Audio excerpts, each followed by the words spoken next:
Alright, hello everybody. This is John Meadows again. I just finished my last workout before I take vacation and rest up and get ready to recharge, refuel and recharge for next year.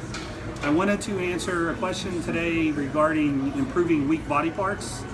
I frequently get this question. Basically, there's three things that I look at. If I'm trying to figure out why someone has a weak body part, the first thing I'm going to look at and evaluate is the form that they use.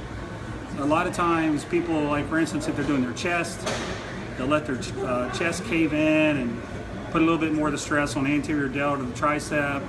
Or if they're doing their back, maybe they're using too much momentum. You know, we've all seen the T-bar rows where it's a bouncing shrug. Maybe they're squatting with form where their back's, you know, like a folding chair and it's more glued in back than it is quad, you know, for people who want legs. But anyways, if you have broken form, you can train the body part as much as you want. It's not going to help, and I see a lot of people to do that. They just try to just use really a high frequency program, but they're doing the wrong stuff over and over, so they never really make progress. So the first thing I evaluate is how's the person's form and execution. Now, let's say they do that, and it's okay. Then I do like high frequency programs where you train the body part more frequently, but here's the problem. People just tack that on to their normal workload. So if they're doing, 6 days a week, training really hard, and then they just add more work on top of that, your body does not have an infinite ability to recover. You can't just keep training and training and training and training and expect it to recover. So what you have to do is your stronger body parts, in my opinion, you got to kind of back off from them. That gives your body more recuperative ability to train your weak body parts more often. That's really hard for a lot of people to do because their best body part feeds their ego, and they're like, oh no, I can't quit training my chest, or my arms.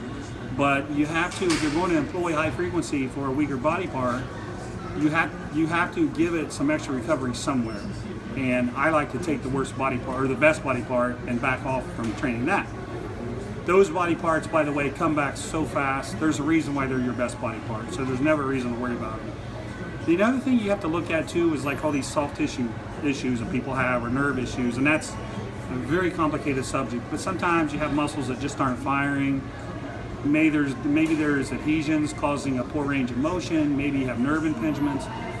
That's just a whole other can of worms. But there is sometimes problems there that are really hard to evaluate. You need to see someone who's really good at evaluating that stuff to figure it out. Those three things are kind of my top three things on trying to understand how to fix a poor body part. And if that's the case, obviously getting ART or MAT or deep tissue work or Grassham and all these things out there that I really like, by the way, you have to use those things to help you along. And a lot of times that really pays dividends as well.